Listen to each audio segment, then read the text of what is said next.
गेली 8 महिन्यापासून मराठा समाज हा सनदशीर मार्गाने न्यायिक मार्गाने आंदोलन करत आहे। यामध्ये महत्त्वाची भूमिका काय होती तर त्यांच्या आरक्षणाचा प्रश्न मांडण्यासाठी ते न्यायिक मार्गाने आंदोलन आजपर्यंत 8 महिन्यात केली।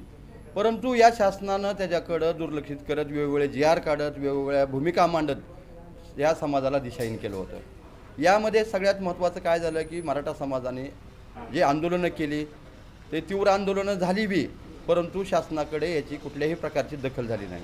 त्याच्यामध्ये काय झालेलं आहे की मराठा समाजाला एक श्रीमंत समाज म्हणून एक भूमिका लोक मांडतात। तुम्ही गावोगाव जर बघितलं तर केवळ आणि केवळ 4-5 उमरे सोडले तर कुणीही श्रीमंत नाही। बरेच जण वाट्याची शेती करतात, कुणी बेरोजगार आहे, रोजानं लोकांच्या शेतामध्ये काम करतो, अशी परिस्थिती आहे। त्याच्यामुळे उच्च शिक्षित विद्यार्थी पाल्यांना यामध्ये शिक्षण आणि नोकरीमध्ये या आरक्षणाचा लाभ मिळत नाही। त्याच्यामुळं हे जे आंदोलनं केली त्याचा कुठेही सरकारने दखल नाही घेतली। त्यामुळं मी आज स्वतः पत्रकार या नात्याने आज मराठा समाज बांधवासोबत आहे, परंतु मी लोकसभेसाठी उमेदवारी अर्ज भरणार आहे। दुसरी गोष्ट सांगतो, जे शांततेत आंदोलनं झाली परंतु जणू काही ह्या महाराष्ट्रामध्ये मोगलाई आली की काय असं वाटायला लागले। न्यायमार्गाने आंदोलनं करून सुद्धा आज मराठा समाजाच्या तरुणावरती बेधडक गुन्हे दाखल करण्याची प्रक्रिया आज तागायत आत्तासुद्धा चालू आहे।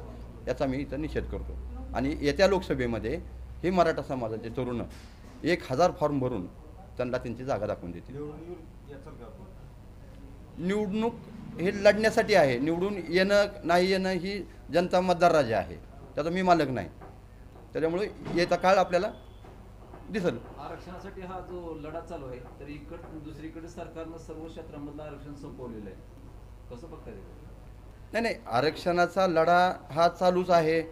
सरकार ही दुटप्पी भूमिका घेते, कधी आश्वासन देते, कधी जी.आर. काढतं आणि त्याच्यामधून कुठलाही ठोस निर्णय म्हणजे कायद्यात त्याचं रूपांतर होत नाही, अशा प्रकारचे जी.आर. काढून माथी मारायचं काम चालू आहे। आता या निवडणुकीमध्ये सरकारनं नवीन एक भूमिका घेतली, गुन्हेगारी प्रवृत्तीच्या लोकांना निवडणूक लढता येणार नाही। तर हे आता जे मराठा बांधवावरती काही गुन्हे दाखल झाले त्यापैकी जर उभे राहिले तर ते कारण पुढे करू शकेल? नाही, तशी नाही भूमिका। कारण याच्यामध्ये एक त्यांनी स्पष्ट केलेलं आहे की त्यांच्यावर जे गुन्हे आहेत ते त्यांनी स्पष्ट त्यांचं जाहीर प्रकटन करावं, हा मुद्दा आहे। त्याच्यामध्ये असं नाही की ज्याच्यावर गुन्हे आहेत त्यांनी उभारू नये।